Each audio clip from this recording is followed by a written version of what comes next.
encontrado en el Infonavit. Y vamos a terminar la conferencia de hoy con el detector de mentiras. Así que tenemos bastante información. José Alfonso, si quieres empezar.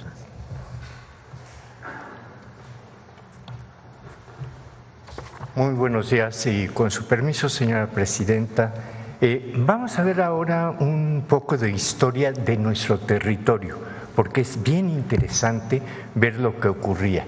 Fíjense, este es, si me permiten un micrófono, va a ser más fácil.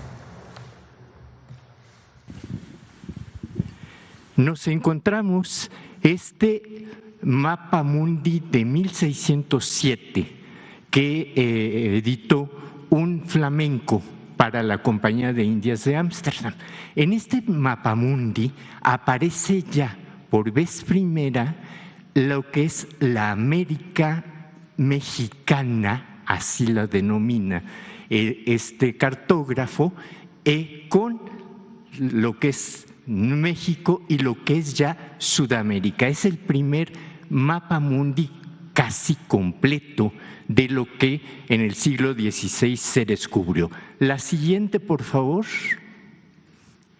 Este es un acercamiento. Entonces yo les quiero decir, aquí dice América, que fue descubierta en 1492 por Cristóbal Colón a nombre del rey Carlos I de España. ¿Y por qué se llama América Mexicana? Pues obviamente porque México era un territorio muy rico en culturas y muy rico en muchas situaciones particulares de riquezas minerales, etcétera. El hecho es de que América Mexicana es reconocido desde el siglo XVII, principios del siglo XVII, como el nombre de toda la parte norte del propio continente. Y señalo aquí que entre la Florida y Yucatán se reconoce al Golfo Mexicano como un punto náutico fundamental para la navegación del siglo XVII en adelante. Siguiente lámina, por favor. Tan es así que nuestro prócer, el padre del Estado mexicano, como yo le denomino, don José María Morelos y Pavón, hace en la Constitución de 1814 en Apatzingán el decreto constitucional para la libertad de la América Mexicana. Es decir, desde 1607 se conocía como América Mexicana. Y veamos la siguiente, por favor. Esto era lo que reconoce la Constitución de Apatzingán, reconocía toda esta parte del territorio en donde destaca Texas, la Florida, Luisiana, que fue una concesión un poco rara que dio España a Francia para que pudieran poblarla. El hecho es de que el nombre de América Mexicana existe antes de que llegara el primer grupo de peregrinos a poblar Virginia, que es a finales de 1607, es decir, mucho después que el primer mapamundi que estamos presentando. Y esto es lo que un seductor de la patria, le dicen algunos. Yo digo el quince uñas, es decir, Santana, les cedió a los Estados Unidos para dejarnos esta parte del territorio que, como ustedes saben, él perdió de manera por demás escandalosa. Y pues también me recuerda que hubo un grupo de fifís mexicanos que se llamaban los Polcos, que apoyaban a este tipo para que regresara a ser presidente de México a pesar de haber vendido la mitad de la patria. Esto hay que tenerlo siempre muy en cuenta. Y el nombre del Golfo de México, con toda la pena, pero es además de histórico, está registrado ante organismos internacionales que lo consideran como un referente náutico desde el siglo XVI, antes de que existiera los Estados Unidos. Es todo. Ponme la primera.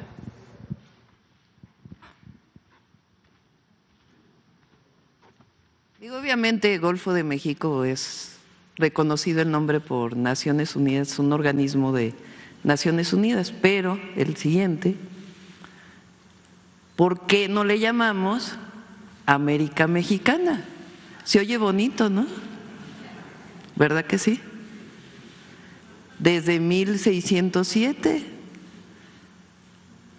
la Constitución de Apatzingán era de América Mexicana. Entonces, vamos a llamarle América Mexicana. Se oye bonito, ¿no? Y Golfo de México, pues, desde 1607 y además está reconocido internacionalmente. Bueno, ya. Aprovecho antes de, porque sé que me lo van a preguntar.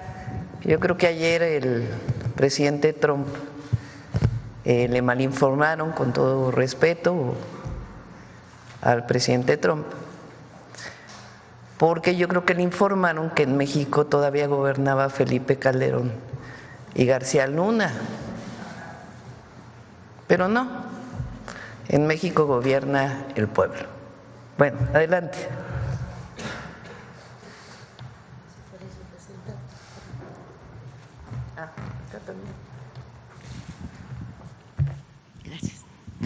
Con su permiso, Presidenta, muy buenos días a todos y todos. Como lo hemos hecho frecuentemente, hoy informaremos del avance del programa de vivienda para el bienestar. Podemos empezar con las primeras láminas, informarles, recordarles más bien de la meta de 1 millón de viviendas nuevas, 500,000 a través del Infonavit para todas las personas derechohabientes y 500,000 a través de la Comisión Nacional de Vivienda para las personas y familias no derechohabientes, y adicionalmente 1 millón de escrituras. Para este año 2025, la meta son 125,000 viviendas nuevas, 100,000 mejoramientos en la zona oriente del Estado de México y 120,000 escrituras. Me es muy grato informarles que vamos muy bien. En la siguiente lámina podemos ver respecto a la reserva territorial que hemos trabajado y que nos garantiza prácticamente la construcción de la meta de 2 años en términos muy estrictos. Se está planeando de una manera muy cuidadosa, muy atenta para cumplir con todas las condiciones que ya comentamos, una ubicación adecuada, que cuenten con servicios, que esté muy bien planificada, que cuente al menos con 40% de área libre en los conjuntos habitacionales, y entonces se están desarrollando tanto por parte del Infonavit como de CONAVI los proyectos que harán justamente una vivienda adecuada de acuerdo a la modificación del Cuarto Constitucional reciente. Hoy ya no se denomina vivienda digna y decorosa, sino vivienda adecuada, de acuerdo a los principios que marca Naciones Unidas. Entonces eso también es un avance muy importante en esta concepción.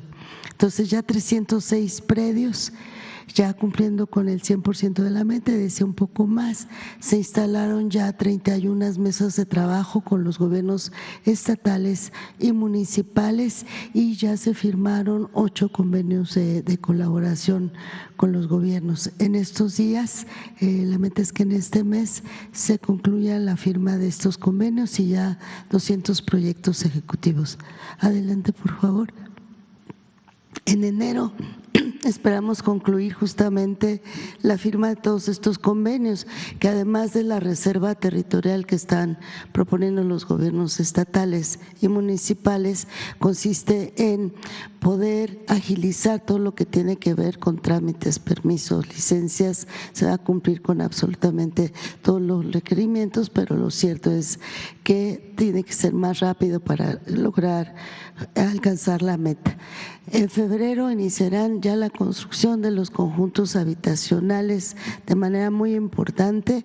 Quiero recordar que el 14 de octubre pasado inició ya en Los Cabos el primer conjunto habitacional de más de 700 viviendas. Prácticamente todos los trabajos preliminares ya se realizaron y va en curso. Entonces, entre enero y febrero realizaremos proyectos ejecutivos, iniciaremos las obras. Y si me lo permite, Presidenta, quisiera insistir a través de los medios de comunicación que la gente no se deje de engañar. Hay muchas personas, malas personas, que están ya difundiendo que a cambio de un recurso se pueden incorporar a los programas de vivienda. Insistir cada vez que podamos en que esto es totalmente falso. La incorporación a los programas es totalmente gratuito y por favor que la gente no se deje sorprender porque esto es totalmente falso. Muchísimas gracias. ¿Quién sigue? Rodrigo, adelante.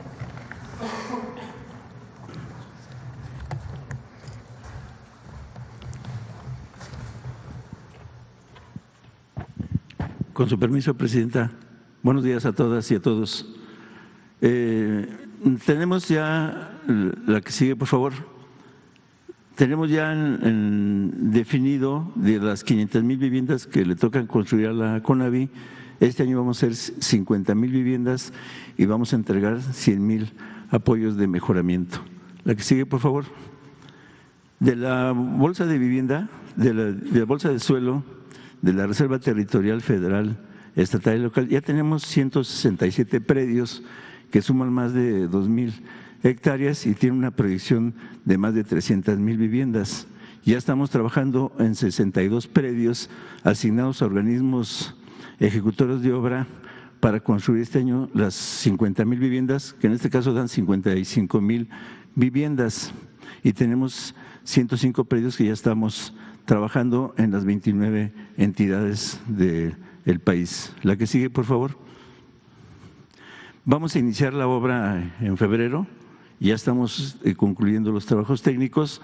Vamos a iniciar en febrero 27 predios en 12 entidades que representan 124 hectáreas y arrancaremos la obra en alrededor de 20,000 acciones de vivienda. En marzo arrancaríamos con otros 17 predios en 10 entidades del país, que son 82 hectáreas y son 14,000 viviendas.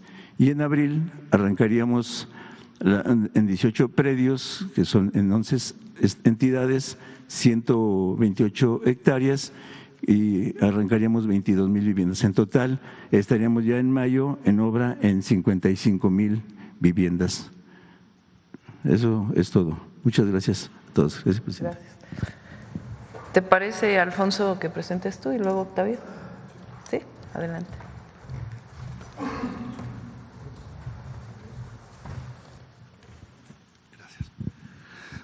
Con su permiso, Presidenta, buenos días a todos y todas. Voy a presentarles a continuación los avances que hemos tenido en materia de regularización de la tenencia de la tierra. Inicio con las 3 prioridades que tenemos a nivel nacional, que son el Estado de México, Baja California, en particular Tijuana, y en Baja California Sur, Los Cabos. En el Estado de México tenemos un avance muy importante. Aquí quiero recalcar que el Estado de México es la entidad que tiene el mayor número de asentamientos irregulares en el país. Al día de hoy ya tenemos instauradas varias expropiaciones en la SEDATU por un total aproximado de 33,000 lotes. Esto quiere decir que ya estamos a punto de avanzar a la última etapa del proceso expropiatorio, que este es el mecanismo que se utiliza para la regularización. El gobierno federal expropia la tierra para posteriormente darla a favor de las personas posesionarias y que ya tengan su título de propiedad. Igualmente, tenemos ya la anuencia de una serie de ejidos en el oriente del Estado de México que representan 119,000 lotes, es decir, ya nos reunimos con estos ejidos, ya llevaron a cabo sus asambleas y ya aceptaron avanzar en la expropiación. Igualmente tenemos pendientes para el mes de enero otra serie de asambleas que potencialmente nos darán otros 59,000 lotes, más lo que se está trabajando, que todavía no llegamos a la anuencia, pero que ya estamos en diálogo con los ejidos por 75,000 lotes. Esto representa un total de 286,000 lotes que tenemos ya trabajando para el Estado de México. Como referencia, nunca en la historia de nuestro país se ha dado un proceso tan ambicioso de regularización en ninguna entidad, y esto creo que es un hito importante. Para el caso de Baja California, en Tijuana, la situación es diferente. En Tijuana tenemos problemas importantes con las situaciones de riesgo. La orografía de Tijuana, las laderas y el tipo de suelo se deslava muy fácil. Entonces, incluso edificios que fueron construidos con todo lo que se tiene que hacer, están sufriendo problemas de deslave y hay varios que están en riesgo de colapso. Por eso nos estamos concentrando mucho en identificar cuáles son las zonas de alto riesgo para tener la certeza de que no se va a regularizar algún lote que no se pueda regularizar, y de forma paralela, junto con el gobierno estatal y municipal, estamos trabajando ya en 3 polígonos de muy buen tamaño que nos van a permitir avanzar a una posible reubicación de familias en los casos donde no sea posible la mitigación del riesgo.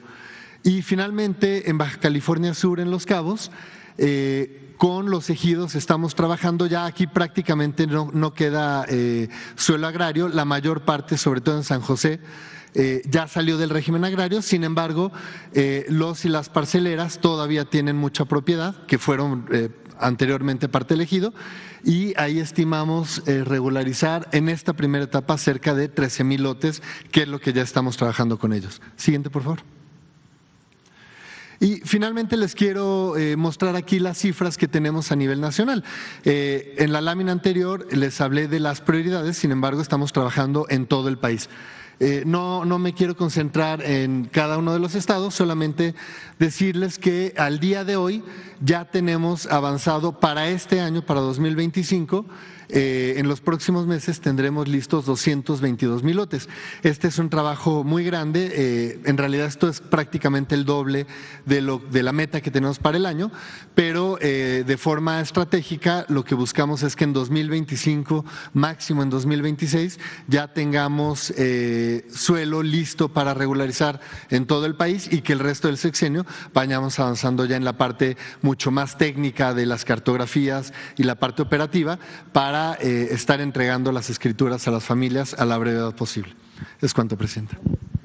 Es bueno decir que cuando se habla de expropiaciones son concertadas con los ejidos, son zonas que ya sea que hubo contratos de compraventa privados o que en algún momento se ocuparon y no pueden regularizarse porque la tierra es propiedad de un ejido.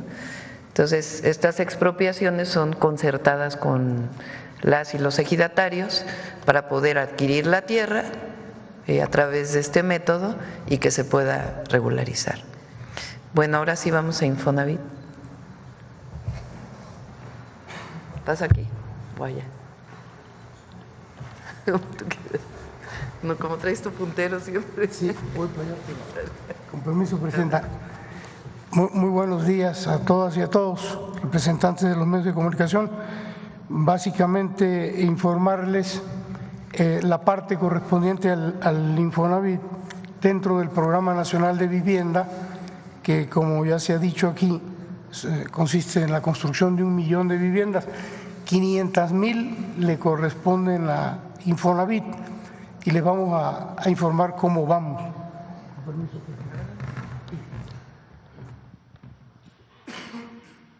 El micrófono. Sí, la que sigue, por favor.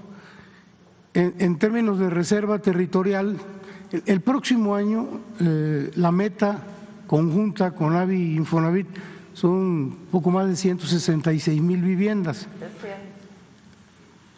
Sí, estamos en 25, este año son 166,000 viviendas, poquito más.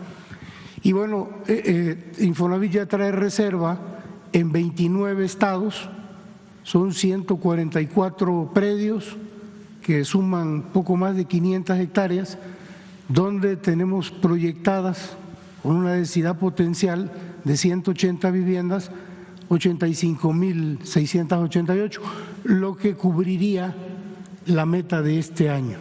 Entonces, en reserva territorial, pues ya prácticamente estamos al 100%. La que sigue, por favor. La que sigue. Hicimos un convenio marco entre el Infonavit y el Tecnológico Nacional de México para el desarrollo de los proyectos arquitectónicos. Y bueno, les entregamos 148 predios, 11 proyectos nos los van a entregar el 28 de enero, es decir, ya en condiciones de arrancar construcción.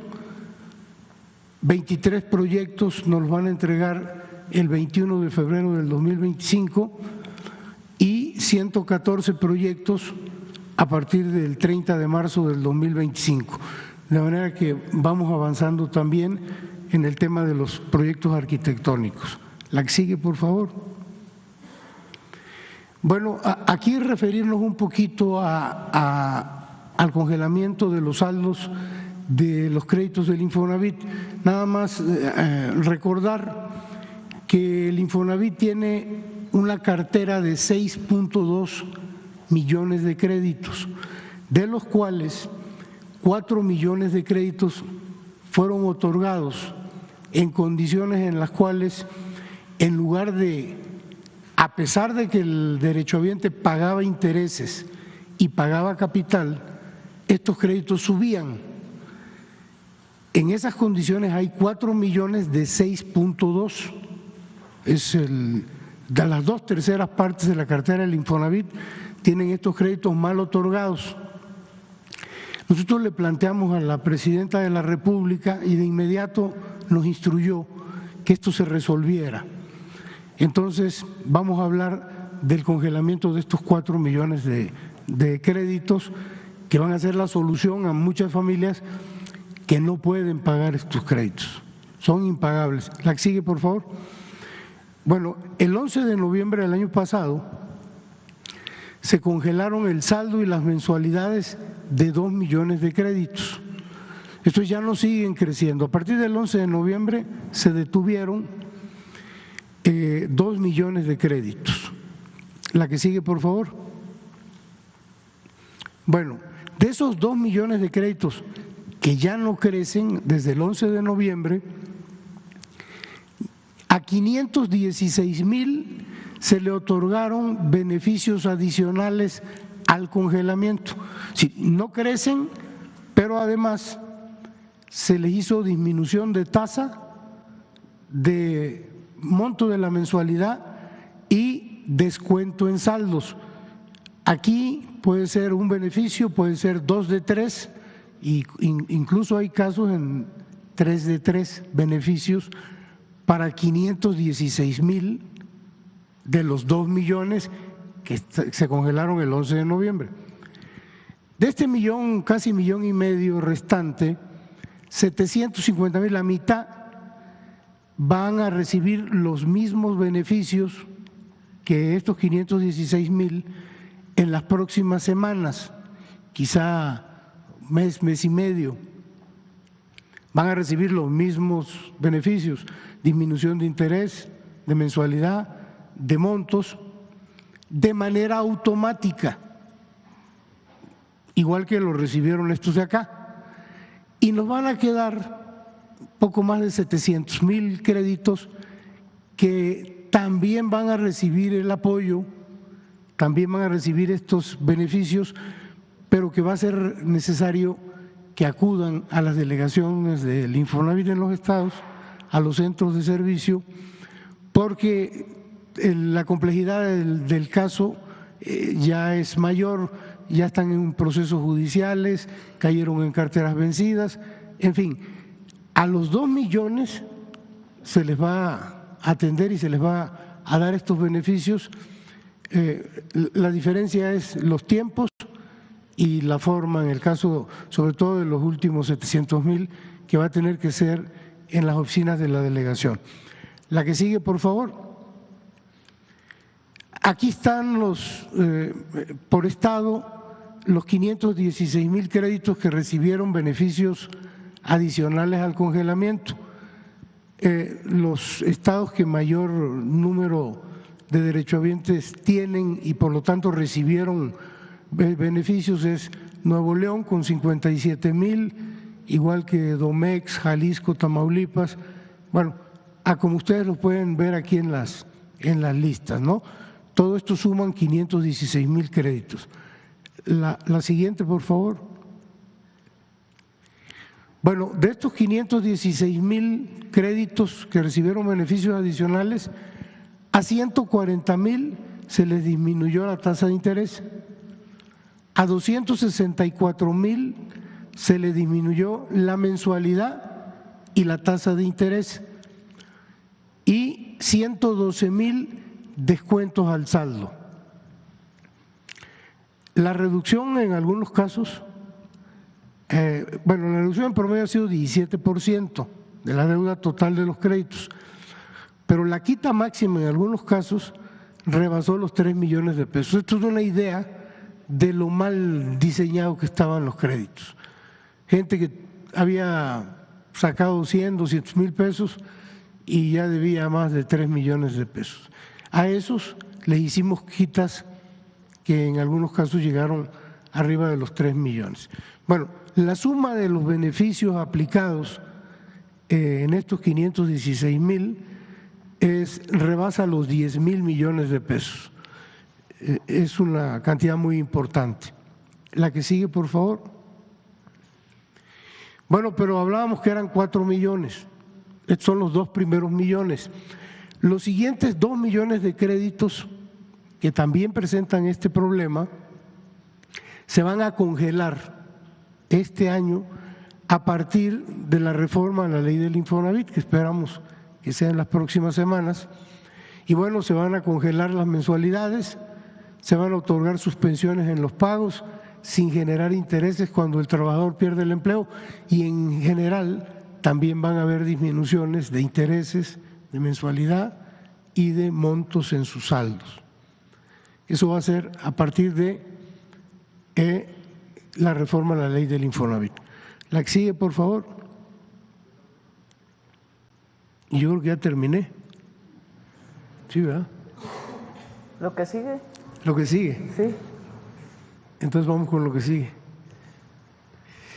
Bueno, comentar con ustedes algunos casos importantes de corrupción que nosotros hemos encontrado en el Infonavit y queremos compartirlos con ustedes.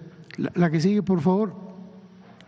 Por ejemplo, el Infonavit da financiamiento a constructores, a desarrolladores de vivienda para que construyan vivienda para los trabajadores.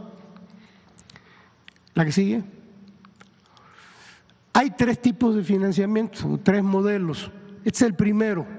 No le hagan mucho caso al nombre porque está medio raro. FERUP, Fondo de Estímulo para la Redensificación. Lo importante es que este fondo, para darle dinero a los desarrolladores, fue propuesto por la Dirección Sectorial Empresarial. Acuérdense que el Infonavit tiene 3 direcciones generales: la Dirección Sectorial Empresarial, la Dirección Sectorial de Trabajadores y la Dirección General del Infonavit, que es la que opera todo el Infonavit. Bueno, este fondo lo propuso la Dirección Sectorial Empresarial. Estos proyectos no pasaban por ningún proceso de evaluación, nada. Era una propuesta del sector empresarial que a una empresa constructora se le autorizaran tantas viviendas en tal parte. De igual forma, a propuesta de este sector empresarial, el Consejo de Administración aprobó una bolsa de 3,000 millones de pesos para construir 8,800 viviendas con 76 empresas desarrolladoras.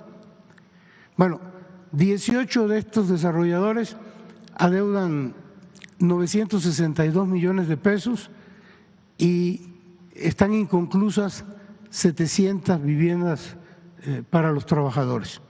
Entonces, este programa de financiamiento que propuso el sector empresarial afectó al Fondo de Vivienda y, por lo tanto, al ahorro de los trabajadores. La que sigue, por favor. Bueno, estas son las empresas, las que deben dinero, las que quedaron mal. Este es el monto, 962 millones. Todos estos proyectos recibieron recursos del Infonavit para terminar viviendas y otorgar viviendas a trabajadores. Hay una empresa que debe el crédito desde el año 2013, o sea, tiene ya 12 años, 11, 12 años. Con todo el apoyo financiero se les dio, no terminaron las viviendas ni pagaron los recursos facilitados con el programa. El siguiente caso es también un fondo para el desarrollo de vivienda, se llama Crédito Integral Total. Este lo propuso la Dirección Sectorial de los Trabajadores. Estos proyectos tampoco pasaban por ningún proceso de evaluación. El Consejo de Administración aprobó, acuérdense que son tripartitas y ellos tienen mayoría, empresarios, trabajadores, aprobó créditos por 724 millones de pesos. El total de esta bolsa se entregó a 20 desarrolladores, iban a construir 9.400 viviendas.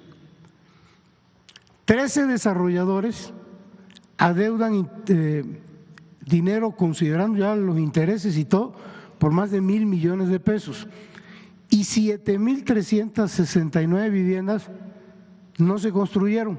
Es decir, el 75% de todas las viviendas de este programa no se han construido o no se construyeron ya.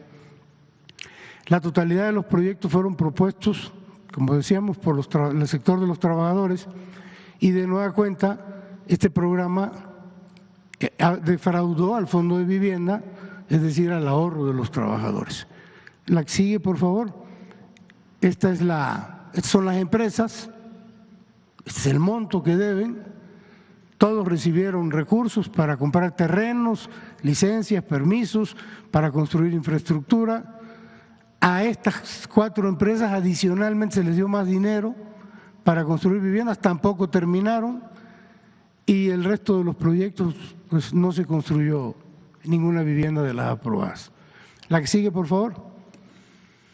Este es el tercero, se llama Crédito Integral. Este programa fue conjunto, lo propusieron las direcciones sectoriales de trabajadores y empresarial. Aquí vale señalar que en ningún caso la Dirección General del Infonavit puede proponer proyectos, porque hay un acuerdo del Consejo de Administración que los únicos que pueden proponer proyectos son los sectores empresarial y de trabajadores. Entonces, inicialmente los proyectos de construcción de vivienda deberían contar con la aprobación de un subcomité conformado por 5 integrantes de la administración del Infonavit. Pero durante el tiempo que esto funcionó, solo se construyeron 366 viviendas en 5 años. Increíble. No tenemos información documental de qué proyectos se presentaron a ese subcomité y por lo tanto no es posible identificar cuántos proyectos de desarrollo de vivienda se presentaron, ni cuántos fueron rechazados, ni cuáles fueron las causas. Entonces, a partir de esto, en 2014, el Consejo de Administración desapareció el subcomité y entonces dejó en manos de los sectores empresarial y de trabajadores las propuestas de los proyectos sin ningún análisis de viabilidad. Y ahorita van a ver ustedes un cuadro que es muy importante. La que sigue, por favor. Bueno, antes del cuadro decirles que el Infonavit puede perfectamente con sus propios medios, está diseñado para eso, llevar a cabo la supervisión de los proyectos y la administración de los recursos a los desarrolladores. Sin embargo, el Consejo de Administración aprobó un mecanismo para entregarle los recursos a los desarrolladores a través de un intermediario financiero no regulado, una SOFOM, pretextando la necesidad de supervisión. Esa supervisión nunca se llevó a cabo, ahorita lo van a ver. Con este mecanismo, el Infonavit ha perdido el control de los recursos de los derechohabientes y no lleva a cabo directamente la supervisión oportuna de la construcción. Por eso se aprueban los proyectos y no se construyen las casas, pues no hay supervisión. Y estos SOFOM no hacen la supervisión. Entonces, esta forma de intermediación no aporta nada positivo al proceso de construcción y deja al trabajador en un estado de indefensión frente al incumplimiento del constructor o de la propia SOFOM. Lo que sí es cierto es que la SOFOM recibe el recurso del Infonavit, lo jinetea, se beneficia con el cobro de las comisiones y el uso de estos recursos para otro tipo de negocios. Entonces, los sectores de los empresarios y de los trabajadores han estado insistiendo, acusando falsamente que la reforma a la ley del Infonavit va a eliminar la supervisión de la Comisión Nacional Bancaria y de Valores, cosa que no es cierto. Por supuesto que va a haber supervisión de la Comisión Nacional Bancaria y de Valores y de Hacienda en general hacia el Infonavit. Eso es lo que queremos. Bueno, pero acusan de que no hay o de que no va a haber supervisión de la CNB, pero por otro lado aprueban un esquema en el que las entidades financieras no reguladas por la CNB administran los recursos de miles de créditos de derechohabientes para financiar a desarrolladores. O sea, es un doble discurso. La que sigue, por favor. Miren, este es el cuadro del que les hablaba yo.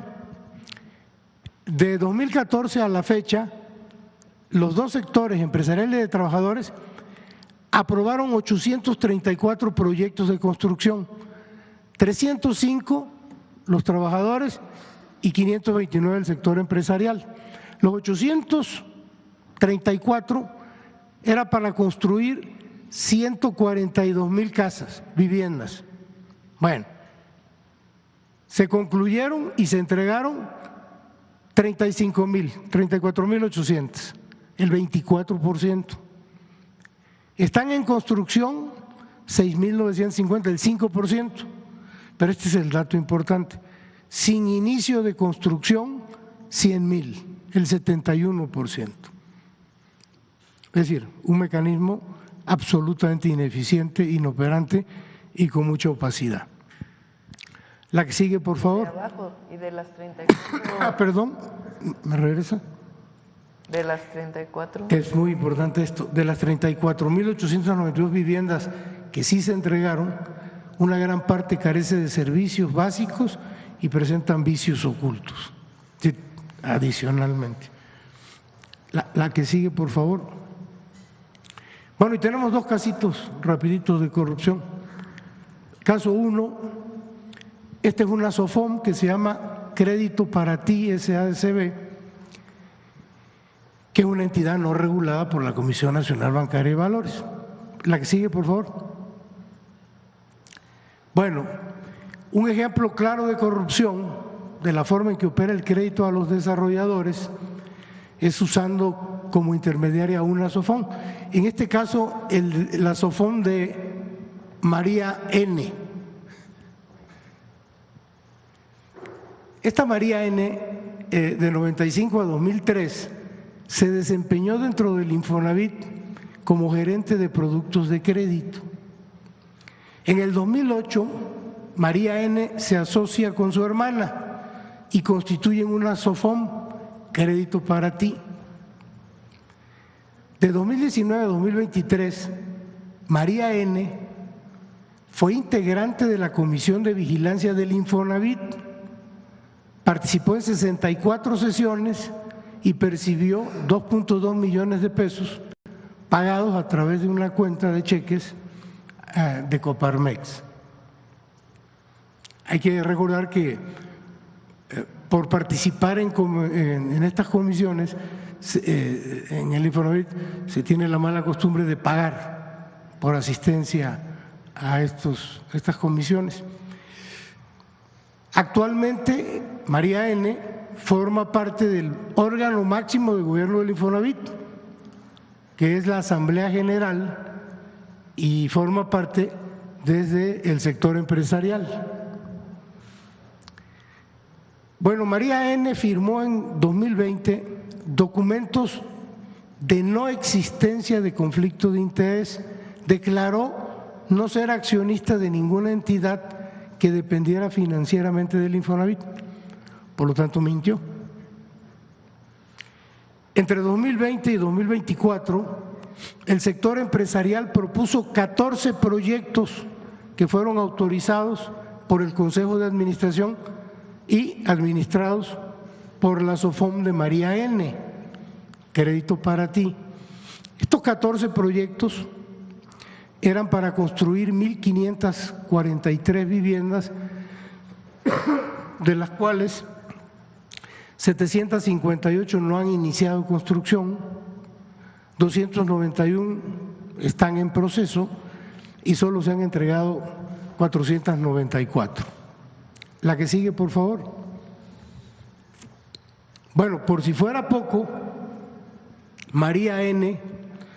ha participado en el esquema de ventas sucesivas o ventas múltiples de vivienda en el Estado de México, realizando avalúos en 27 operaciones de compraventa respecto de 11 viviendas, mismas que fueron liquidadas en menos de 365 días.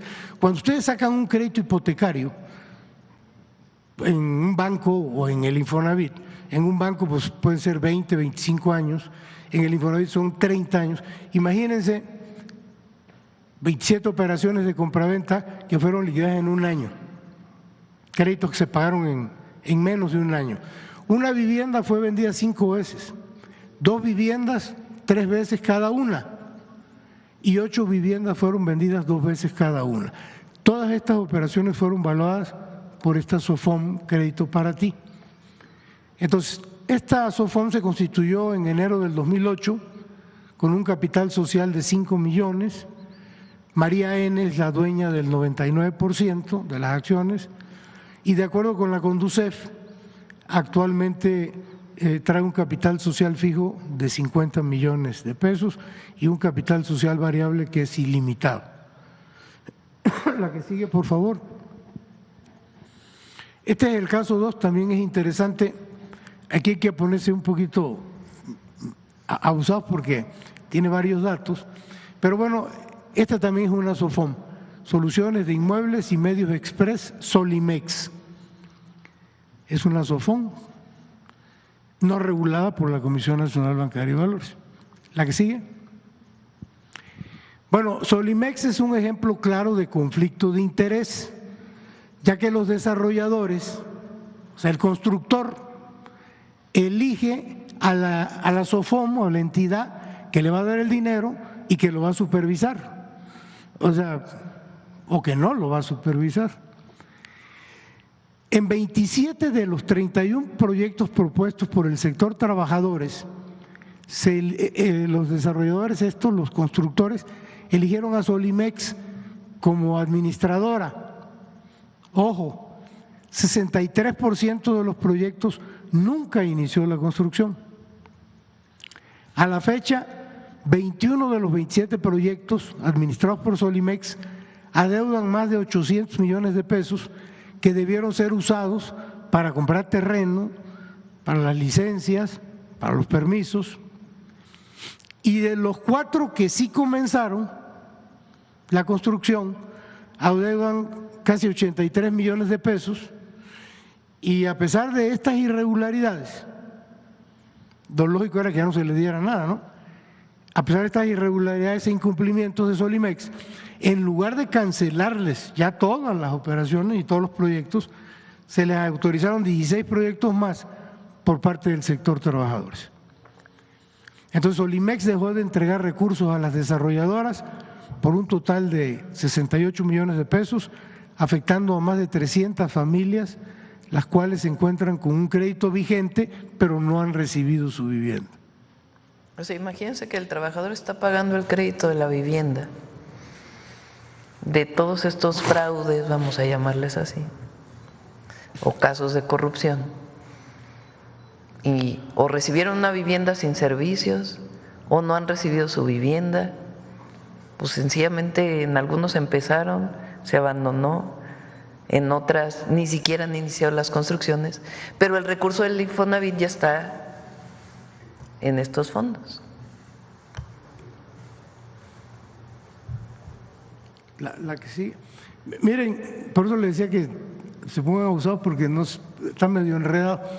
Este es Solimex, la SOFOM, y tiene como director a Jesús N. y tiene como comisario a José N.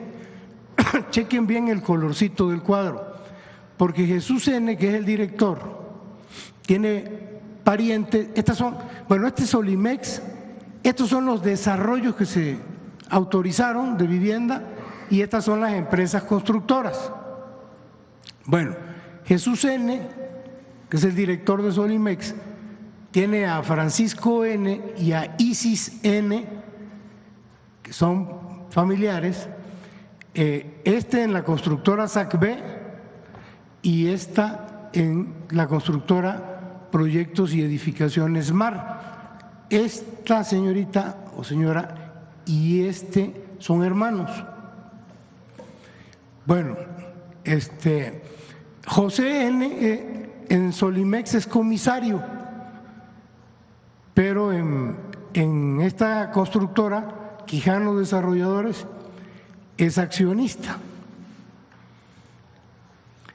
Y bueno, hay otro señor que se llama Joaquín N., que es comisario en Desarrollo Marus, que es una empresa de esa constructora. Aquí es comisario en esta y aquí es el administrador único en esta otra empresa, Supervisión y Construcción SIG. Entonces, bueno, hay una coincidencia que todos estos se llaman Carzabela, Paseo Carzabela, Carzabela Bicentenario, todos se llaman Carzabela. Pero bueno, hay como una especie de red aquí de complicidad. La que sigue, por favor. Bueno, continúo con el mismo asunto. Hay un señor que se llama Abelardo N., que se desempeñó como director sectorial de los trabajadores del Infonavit hasta 2018, hasta finales antes de que iniciara la administración del licenciado López Obrador. El señor era el director sectorial de trabajadores. En 2017, el director sectorial, Abelardo N., propuso y se autorizaron 6 proyectos para desarrollar fraccionamientos Carzabela, los que veíamos atrás, administrados por Solimex en Campeche, Sonora, Guanajuato, Veracruz, Zacatecas y Yucatán. Entonces autorizó la construcción de 2.365 viviendas.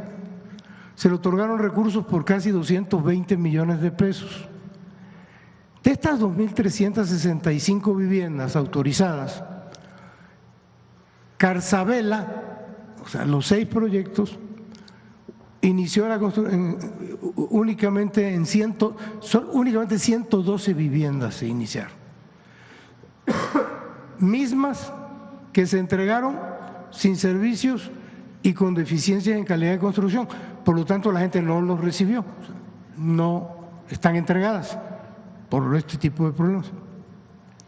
Bueno, y este señor Abelardo N., que fue director sectorial de trabajadores del Infonavit de 2009 al 18, pues recibió durante todo el tiempo que estuvo en Infonavit pago, bonos y liquidación de retiro por más de 99 millones de pesos. Nada más su bono de retiro en el 18 fueron 27 millones de pesos. La que sigue. Y este es el caso de Campeche, uno específico de los 6. En 17 se aprobó el Carzabela Bicentenario de Campeche, estaba integrado por 1.116 viviendas, no se ha entregado ninguna, el paquete se encuentra en proceso de construcción, ya tiene un retraso de 5 años, para no leer todo esto, 5 años de retraso. El Infonavit otorgó los recursos a la constructora SACB, que era quien iba a hacer esto, para comprar terreno, licencias, permisos, construcción de infraestructura, y el adeudo a la fecha asciende a 96 millones de pesos, incluyendo los intereses. Adicionalmente, el desarrollador recibió 45 millones para un paquete de 100 casas que no han sido recibidas porque presentan problemas de calidad y no cuentan con servicios. La que sigue, yo creo que ya acabé. Bueno, ya este sí es el remate final.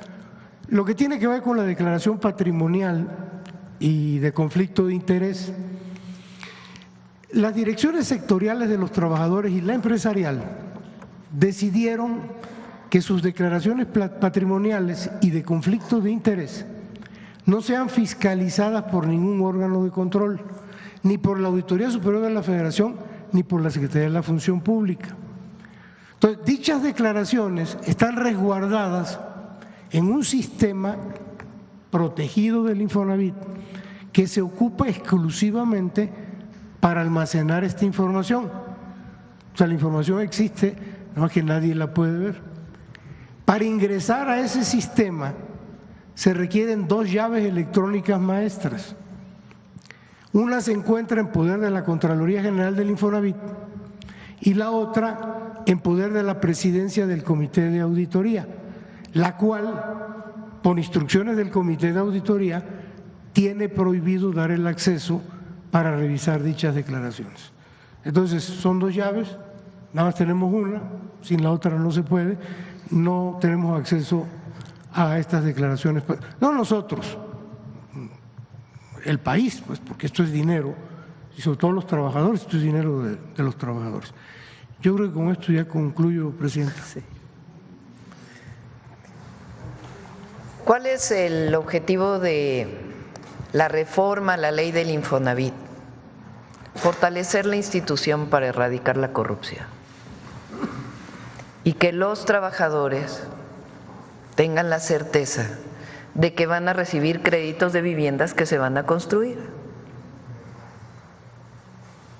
y que deje de haber estos esquemas de corrupción, que pueda entrar a auditar la Auditoría Superior de la Federación, el Infonavit, y que haya transparencia, porque lo que no hay, y es principalmente por esta participación al mismo nivel de las direcciones generales, de los trabajadores y de los empresarios, que no todos obviamente, pero en muchísimos de los casos terminan en actos de corrupción. Ayer le di instrucciones al director del Infonavit que se pusiera de acuerdo con la consejera jurídica porque estamos presentando denuncias penales a la Fiscalía General de la República.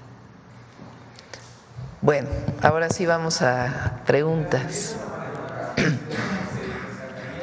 Estamos en un programa, ya lo vamos a presentar posteriormente. Lo que hoy presentamos es algo muy bueno. Ya tenemos los predios y gracias a los gobernadores, gobernadoras, presidentes, presidentas municipales, a la reserva territorial que tiene el Gobierno de México y también el Infonavit, pero gracias a las reservas territoriales tenemos ya los predios ubicados en buenos lugares, con servicios, para poder hacer los proyectos de vivienda de este año e incluso proyectos de vivienda del 2026. Vamos a iniciar ya en febrero la construcción de viviendas a través de la CONAVI, de la Comisión Nacional de Vivienda. ¿Cómo se inscriben a este programa? Lo estamos haciendo por censo. Es decir, va la Secretaría de Bienestar con servidoras y servidores de la Nación a aquellos lugares de mayor necesidad de vivienda. Se toca casa por casa, se pregunta y se ofrece participar. Y también vamos a abrir un espacio para que en estos lugares, si no estuvieron en su vivienda cuando se hizo el censo, pues puedan inscribirse. Entonces, así se accede a la Comisión Nacional de Vivienda, las viviendas que va a construir la CONAVI, y son para los no derechohabientes. Y estamos buscando a las personas que ganan entre 1 y 2 salarios mínimos, a las personas de mayor necesidad. Bueno, ese es CONAVI. Inicia en febrero, ya tenemos los predios, estamos en la parte de los permisos para poder iniciar la construcción. En el caso del Infonavit, estamos esperando a la aprobación de la ley del Infonavit, porque permite que el Infonavit directamente construya, que no solo dé créditos, porque hoy el Infonavit solo da créditos a través de esquemas directos. Por eso el presidente López Obrador rompió o generó créditos directos al derechohabiente, que el derechohabiente pudiera tener su crédito directo para poder construir su propia vivienda sin necesidad de estos esquemas. Sigue ese esquema. Y además, para que haya unidades habitacionales de interés social, estamos buscando que el Infonavit construya las viviendas a través de esta empresa constructora o haga alianzas con empresas constructoras locales que permitan la construcción de vivienda de manera transparente y que se eliminen todos estos esquemas de corrupción, aparte de poder tener crédito directo. Bueno, estos también Infonavit, en el momento en que esté la constructora, ya tiene todo preparado para que se forme, pueda hacer incluso acuerdos con productoras de material, de cemento, de varilla, para poder comprar los de todo el año y que no haya aumento en los precios y que podamos construir más viviendas, o que pueda el Infonavit construir más viviendas.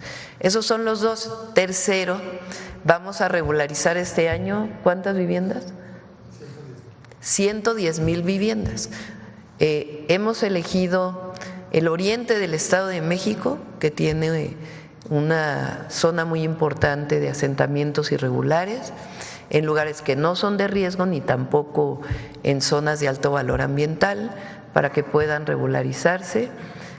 Baja California Sur y Baja California son 3 de los estados, aunque también hay en las 32 entidades de la República. Entonces, eso es lo de hoy, además de estos casos de corrupción en donde se están presentando denuncias penales. Bueno, ahora sí. Por acá. Gracias.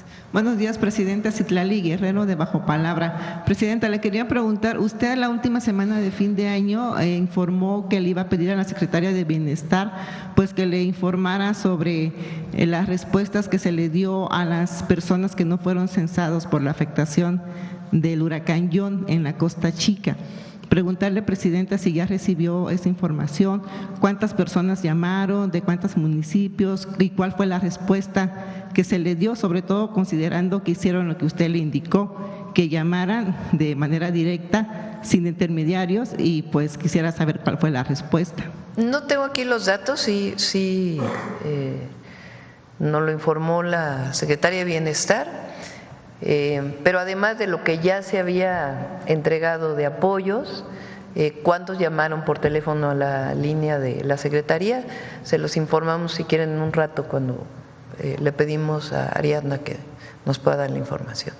Pero ya han sido atendidos todos, realmente ya no hay prácticamente ninguna queja. Gracias, Presidenta. Y bueno, Guerrero y particularmente Acapulco pues ha recibido el apoyo invaluable de usted, ¿no? Después justamente de las afectaciones del huracán John.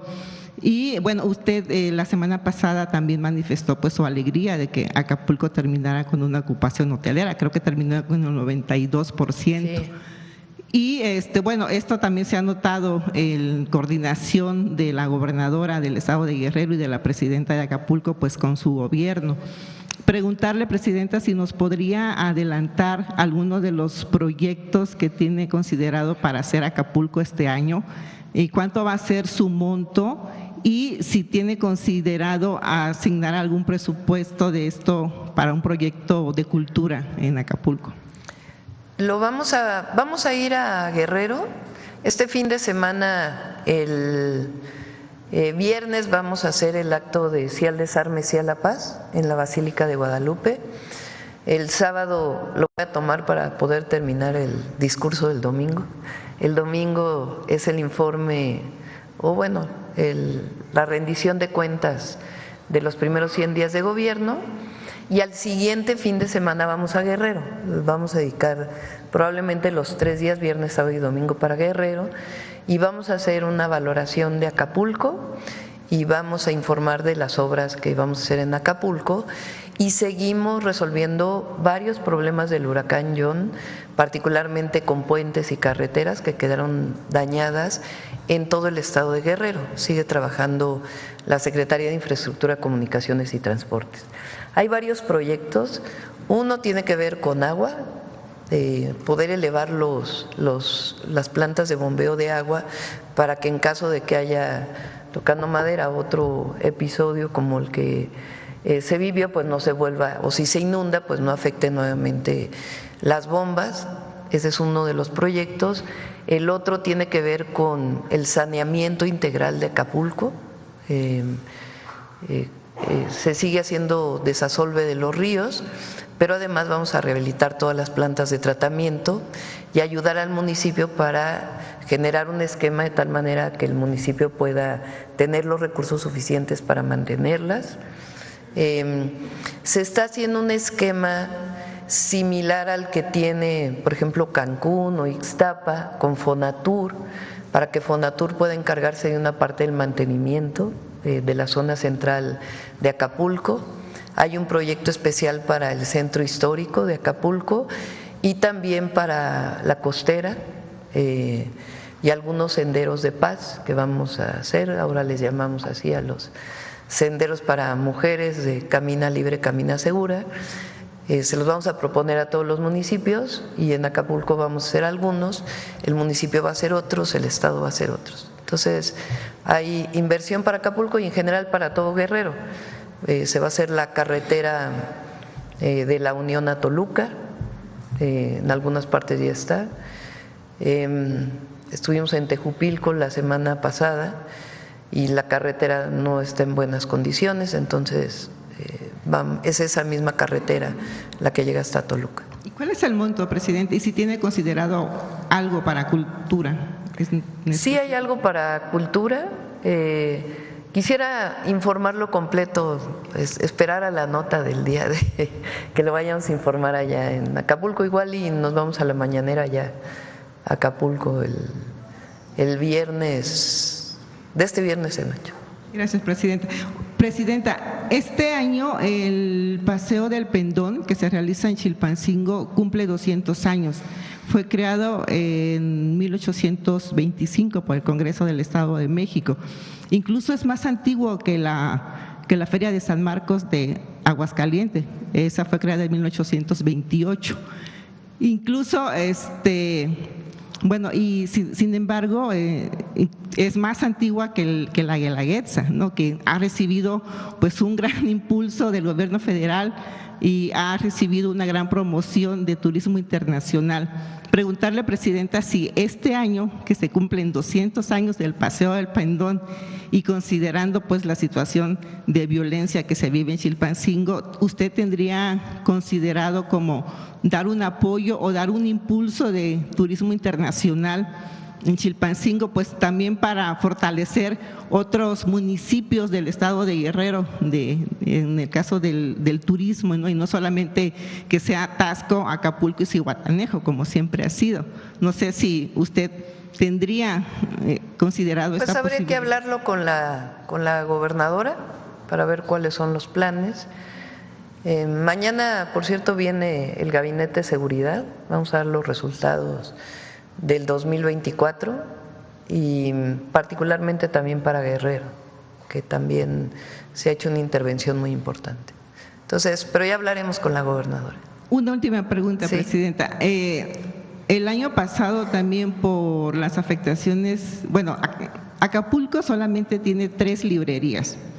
Una Porrúa, ubicado en la isla, otra es la cadena Sanborns, pues ubicados en todas las tiendas de Sanborns que hay, y la otra era Educal, que estaba instalada en el Centro Cultural Acapulco.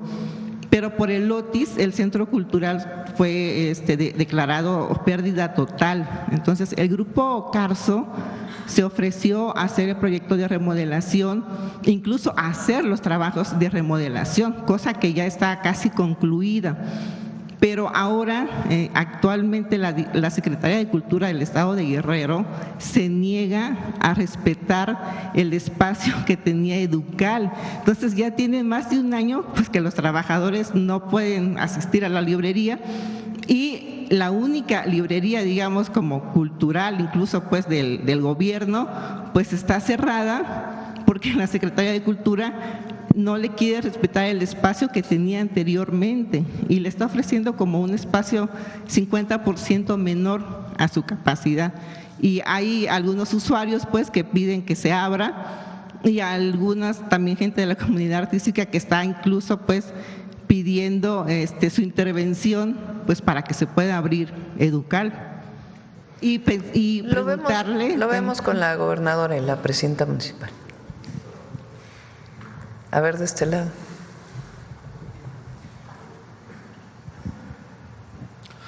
Presidenta, buenos días. Buenos Javier días. Pérez de HCTV Noticias. Presidenta, ayer por la tarde Donald Trump hizo pues declaraciones acerca de cambiar el nombre al Golfo de México por Golfo de América, pero detrás de esto, más de aquellas declaraciones, pues hay un tema de interés que tiene que ver con el petróleo. En el sexenio de de Ernesto Zedillo, pues se le dio la oportunidad de expandirse en sus áreas limítrofes a Estados Unidos y regalarle 22.500 millones de barriles a beneficio de este país, específicamente en el hoyo de la Dona. Aparte, pues esta declaración pasa por autoridades internacionales que delimitan pues los áreas limítrofes, el UNCLOS, que es quien regula a las naciones, sobre todo sus áreas limítrofes, pues su comparecer, su percepción acerca de todo esto, que ya Estados Unidos de sexenios anteriores ya tiene ahí manos puestas sobre estas aguas ya todavía mexicanas, pero que en ese sexenio de Zedillo pues ya estaban metiendo las manos ahí. Sí, hay derecho internacional para todo, pues un país no puede actuar individualmente, hay un derecho internacional. Yo creo que hay que esperar también a que llegue el presidente Trump ya formalmente a la presidencia.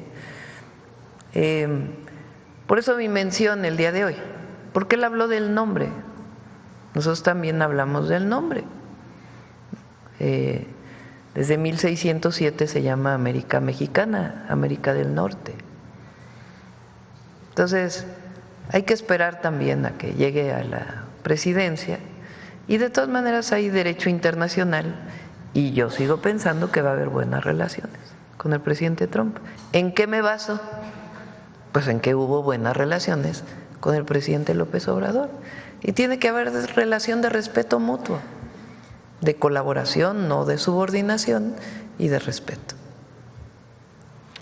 Muy bien, Presidenta, pues ayer fue pues prácticamente obligado a presentarse ante un juez al exgobernador Graco Ramírez por un supuesto desvío de recursos o mal manejo de recursos en su gobierno, donde supuestamente agarró dinero de los trabajadores para comprarse una camioneta. El tema es que quien está encargada de la dirección precisamente que regula o que maneja el dinero de los trabajadores se desistió el mismo día de ayer de la denuncia. Preguntarle sobre este tema también. Y ya de pasadita, hablando de expresidentes, fueron declarados non gratos en Venezuela Felipe Calderón y Vicente Fox por intervención, por tratar de intervenir en las elecciones precisamente de allá de este país. No tengo información del primer caso, no podría opinar. Y bueno, también no paso de declarar respecto al segundo. Paso, sí.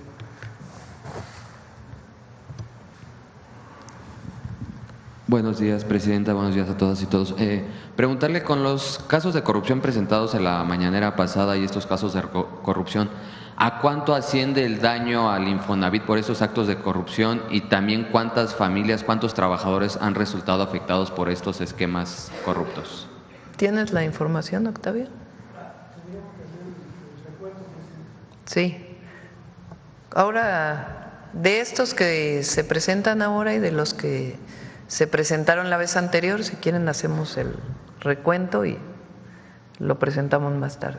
En este contexto del Infonavit, en el Heraldo de México se publica una encuesta de QM Studios donde el 60% de los encuestados avala esta reforma al Infonavit. ¿Qué representa este espaldarazo y cuáles son los beneficios para las personas con esta nueva ley? Bueno, con la nueva ley, primero 2 millones de créditos ya a través del propio Infonavit. Se están disminuyendo los pagos y condonando en 2 millones de créditos, que por las características de los créditos cada uno tiene un tratamiento distinto. Mucha gente, y eso que el presidente López Obrador también hizo reformas, pero mucha gente se sigue quejando de que lleva años y años pagando y cada vez paga más y no termina nunca la deuda al Infonavit. Entonces, 2 millones ya están siendo atendidos. Para poder atender a los otros 2 millones, tenemos que cambiar la ley del Infonavit. Y hay un transitorio que se está incorporando para que se congelen sus créditos a partir del año pasado, es decir, de lo que estaban pagando en diciembre del 2024, y en muchos de ellos van a ser disminuidos, igual que en el caso de los primeros 2 millones. Eso es un beneficio muy grande para 4 millones de familias que tienen créditos del Infonavit, y 2 millones de ellas se van a beneficiar de manera inmediata gracias al cambio a la ley. Lo segundo es para todos los trabajadores que aportan al Infonavit, pues va a haber transparencia y va a haber viviendas accesibles, además del crédito individual al que pueden acceder. Y va a haber auditoría de los fondos, cosa que antes no, o que hasta ahora no puede haberla por las condiciones en las que está el Infonavit. La oposición, los adversarios se han dedicado a decir que queremos el dinero del Infonavit, pero es la cosa más absurda que hemos escuchado. El problema es que el esquema de funcionamiento del Infonavit pues se presta a estas formas de corrupción y se quiere erradicar todo este esquema para que realmente haya la construcción de viviendas, que es lo que quieren las y los trabajadores que aportan al Infonavit. Y sigue manteniéndose el organismo tripartita a través del Consejo de Administración, donde participan empresarios y participan trabajadores, pero ya no como direcciones generales, sino hay una sola dirección transparente, auditable, para poder construir viviendas. En esta misma encuesta dice que el 49% sabe los beneficios, pero un 51% no sabe cuáles son los cambios que se contemplan. Ahora hay que recordar que el Infonavit atiende, si consideramos que más o menos la población que tiene acceso al IMSS es la misma del Infonavit, estaremos hablando del 50% más o menos, poco más, de las y los mexicanos. Entonces el otro se interesan más, digamos, por las reformas aquellos que aportan al Infonavit. Por cierto, el martes vamos a presentar también algunas reformas para el FOBISTE.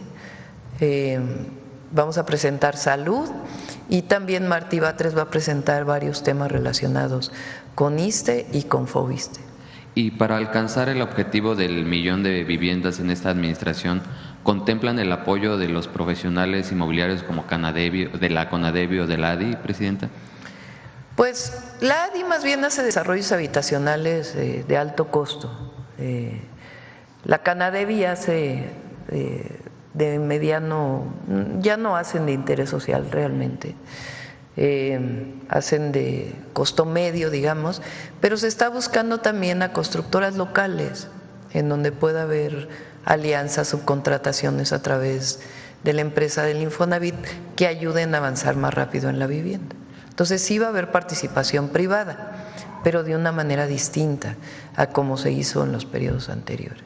Y ya por último, si nos puede hablar de este reconocimiento que le dieron a la Ciudad de México por su gestión en el tema de transporte. Sí, a ver si… Pídanle a Andrés que les mande el original del ITDP.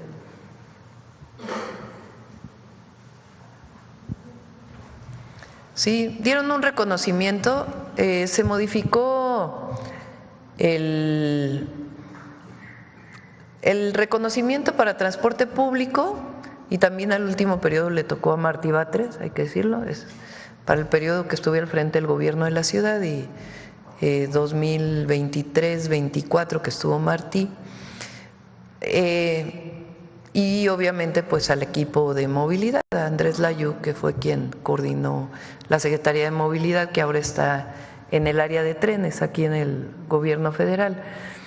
Dan el premio por los 500 trolebuses, por los teleféricos, el cablebús, el trolebús elevado obviamente y el sistema Ecobici, que gracias a su rediseño alcanzó un porcentaje mucho mayor de usuarios. Entonces, pues felicitar al equipo de movilidad que entonces estuvo al frente del gobierno de la ciudad. Acá. Gracias. Buenos días. Bueno, nada más a Arturo Pavón, de Chapucero y Efecto Colateral, nada más para mencionar, fue mención honorífica la que le dieron, sobre todo sí por la gestión que usted llevó a cabo y por lo que continúa haciendo Martí Batres. Y pues bueno, hay otra buena noticia en cuanto a encuestas de las eras de Motecnia. Ha presentado pues, los resultados también del nivel de confianza que se tiene ya en su gobierno pues a los 100 días de iniciado.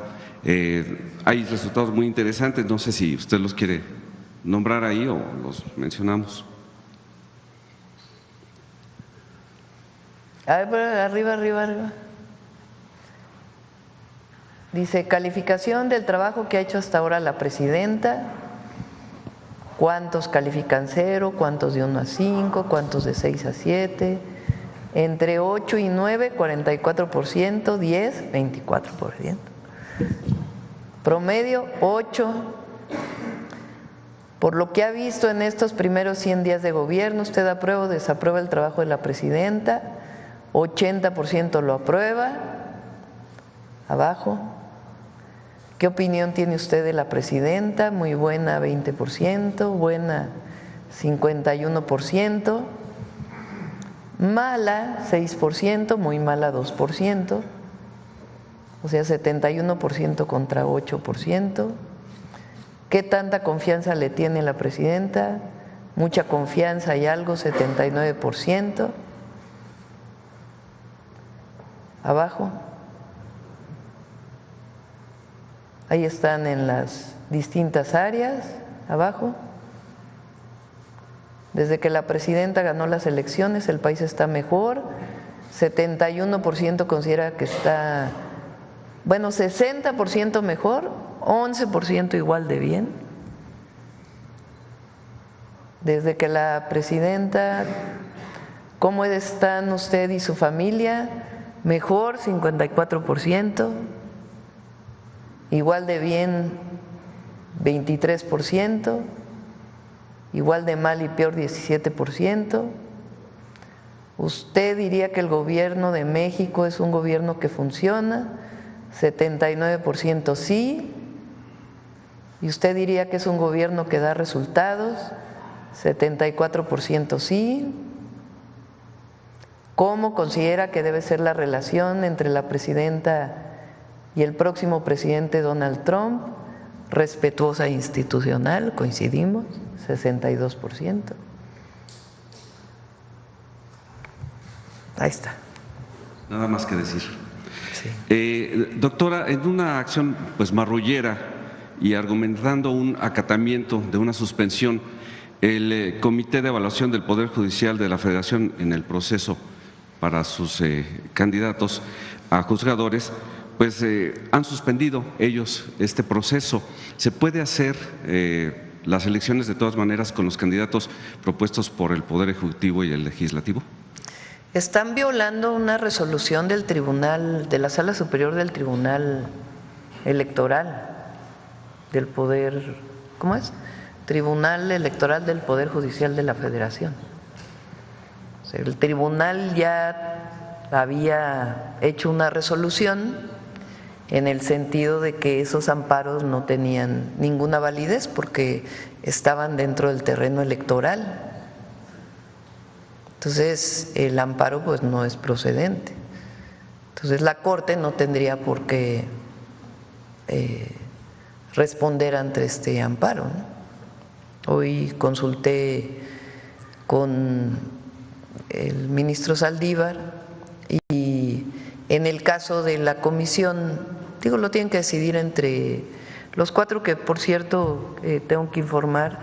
El licenciado Quijano ha estado con mal de salud y no ha estado asistiendo, que es importante que se sepa, ¿no? Porque hoy está funcionando con 4 la comisión. Estamos preguntando al Senado, que es el que tiene que atender cualquier problema, y le mandamos muchos saludos al maestro Quijano. Ya está bien de salud y eso nos da mucho gusto, pero ha tenido algunos problemas, entonces no ha estado asistiendo en el último periodo, pero es bueno que se sepa, ¿no? Por cualquier tema que pudiera salir. Entonces están funcionando con 4 la comisión. Vamos a preguntar al Senado, que es quien tiene que responder frente a alguna situación que no esté considerada en la Constitución o en las leyes, si se sigue funcionando con 4. Pero hasta ahora está funcionando con 4, ellos tienen que tomar una decisión sobre este tema, pero a consideración del ministro Saldívar, pues nos vamos con la resolución del Tribunal Electoral del Poder Judicial de la Federación, que ya había establecido que en materia electoral pues estos amparos no son procedentes. Muy bien, y ya como tercera pregunta, acerca de las unidades habitacionales, todas las construcciones que se hicieron y que están abandonadas, que nunca se ocuparon, ahorita están en ruinas o las pueden estar ocupando gente que no debe.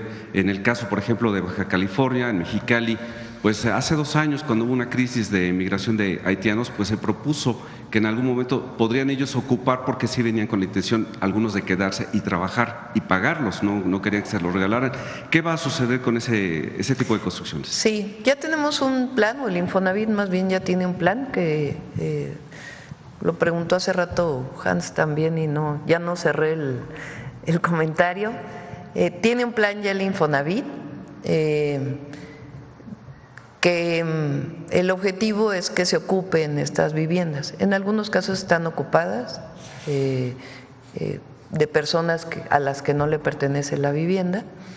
Entonces estamos buscando un esquema también de desincorporación del Infonavit para que podamos disponer de esas viviendas, porque ahora pues son parte del patrimonio de los trabajadores y del Infonavit, por lo tanto, entonces tenemos que buscar algún esquema. Y se tiene que ver caso por caso también, pues que no vaya a ser que haya un trabajador que esté pagando por una vivienda que no está ocupando, etcétera, etcétera. Entonces, todo ello ya lo está revisando Octavio y ya tenemos un plan y lo vamos a presentar pronto.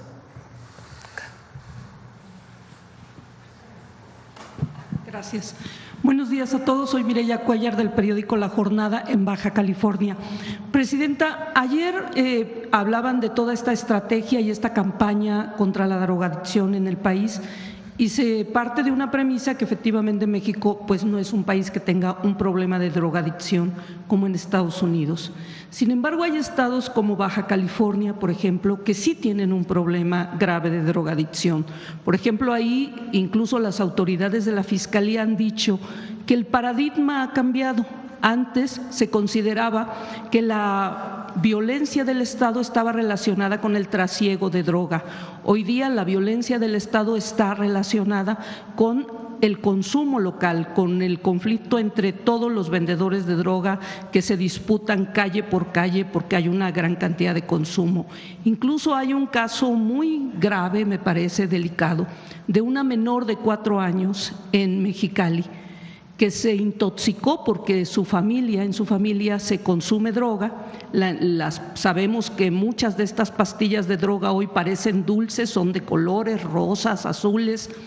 Entonces, además del programa que usted presentó ayer, que entiendo es un programa es un estándar para todo el país, ¿hay algún programa especial para los lugares que sí tienen un conflicto de consumo y sobre todo, además, que tienen pues después el problema también de la seguridad? Sí. El problema de los homicidios y otros delitos de alto impacto en Baja California tiene, digamos, varias causas, no solamente, sí tiene que ver con trasiego, también tiene que ver con venta local y también tiene que ver con algunos otros temas.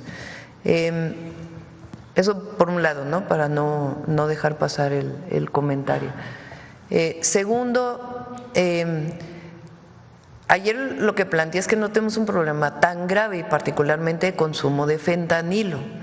Eso no quiere decir que haya lugares en donde sí hay algo de consumo, aunque no tenemos la gravedad de los decesos por sobredosis de fentanilo que está viviendo particularmente las ciudades de Estados Unidos. Como explicó ayer el doctor Kersenovich, la manera de atenderlo es en 3 áreas. Uno, la prevención, que ayer lo que presentamos fue esta campaña integral para todas las entidades de la República de prevención del consumo de las drogas en general y en particular del fentanilo.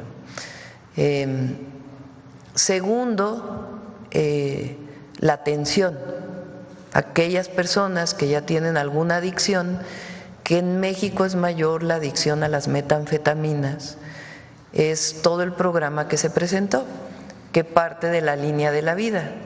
Ayer, por ejemplo, me decía Leticia Ramírez que hubo más personas que llamaron ayer, lo cual es bueno, quiere decir que estuvieron atentas a este número de teléfono y si tienen algún problema, pues llamaron. Y, digamos, funcionó el centro de llamadas, que era parte de lo que queríamos estar probando y va a seguir fortaleciéndose. Entonces, línea de la vida y se orienta a distintos lugares, desde los centros de integración juvenil hasta, dependiendo de las condiciones, pues directamente a un especialista que esté en el centro de llamadas o se orienta a los distintos lugares que hay en las entidades. Ayer presentamos varios centros de salud y hospitales que atienden problemas de adicción y en general de salud mental, que no es lo mismo, ¿no? Hay problemas de salud mental que no llevan adicciones, pero en general la mayor parte de las personas que tienen algún problema de adicción pues tienen algún asunto de salud mental.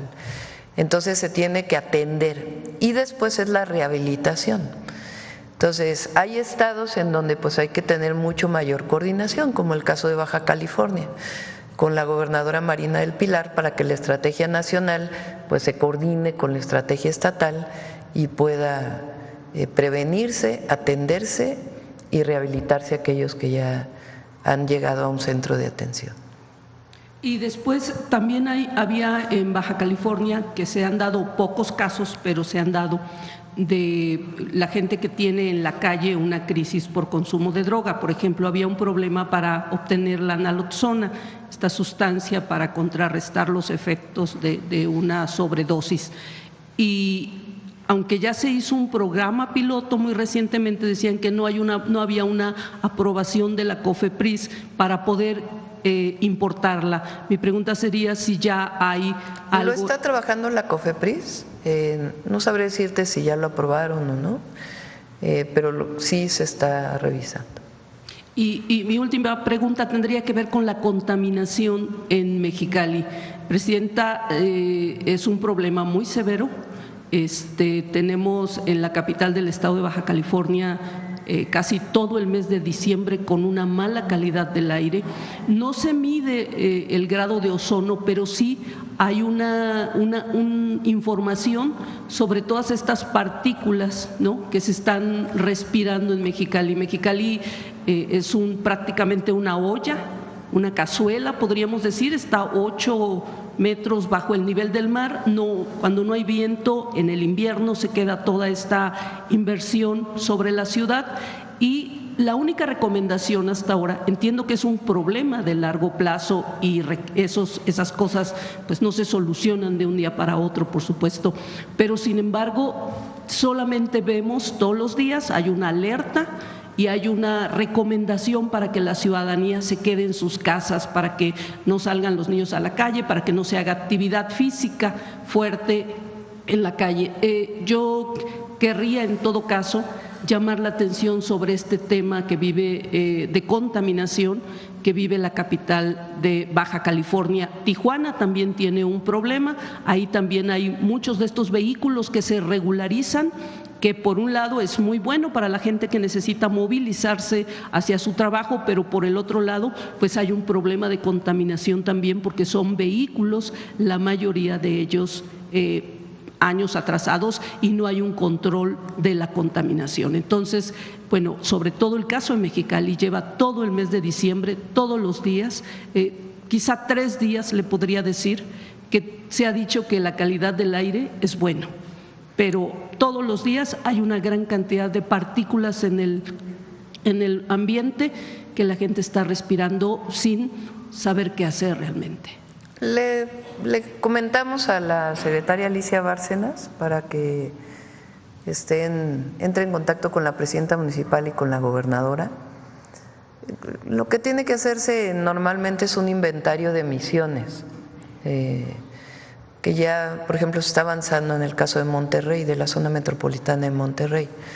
El asunto es cuál es la fuente. Primero, qué contaminantes, que eso se mide con una red de monitoreo, y segundo, qué provoca estos contaminantes, cuáles son las fuentes de contaminación, y para eso se tiene que hacer un inventario de emisiones, en donde se mide, se calcula, se estima de dónde provienen estas emisiones. Pueden ser fuentes industriales, pueden ser fuentes móviles, pueden ser fuentes del polvo, PM10 particularmente, o de si se usa los esquemas de quema para la producción agrícola, también puede estar asociado a ellos. Entonces le decimos a la doctora Alicia Bárcenas que se ponga en contacto para atenderlo.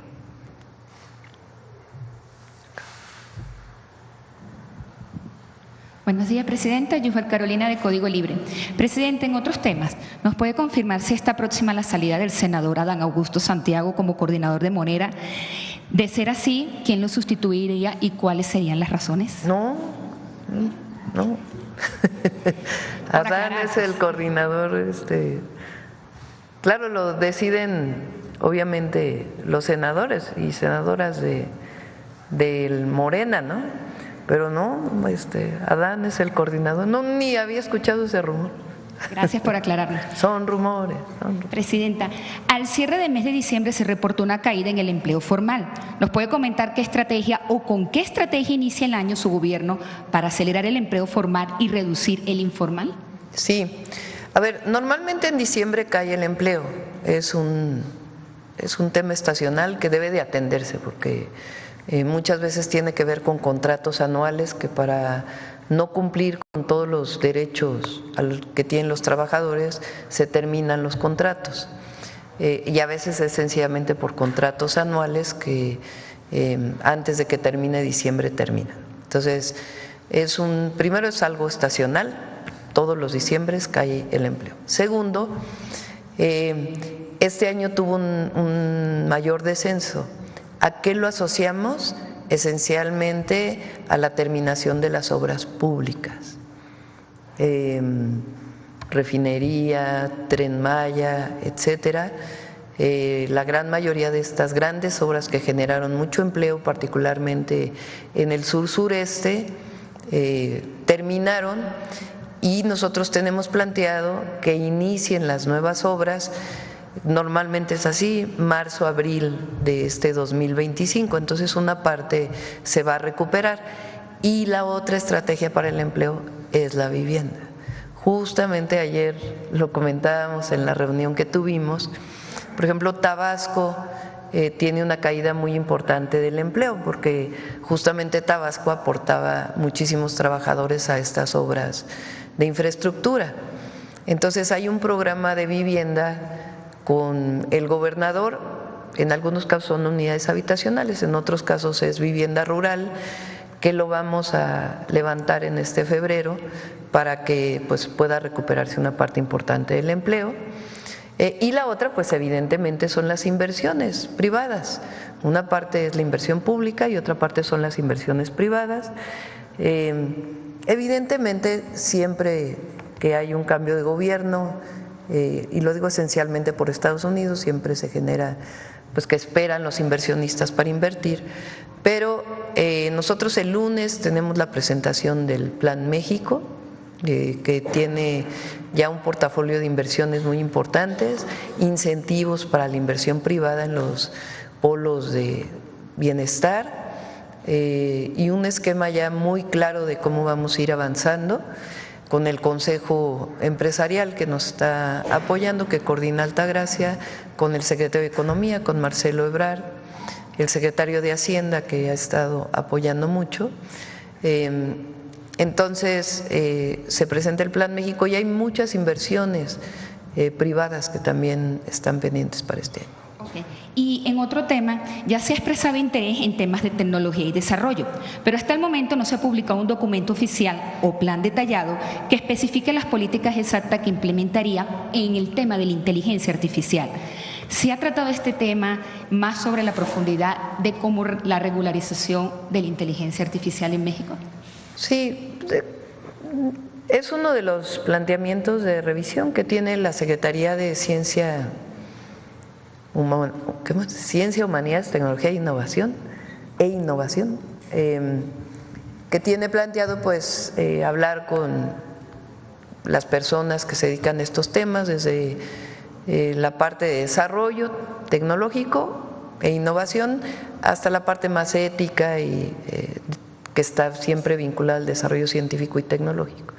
Pero aún no tenemos un planteamiento. ¿Un mensaje para la reunión que va a sostener hoy con los cónsules que va hoy aquí en Palacio Nacional? Sí, vamos a hablar del momento histórico que está viviendo México, de la transformación, de la autoridad que tiene hoy México moral.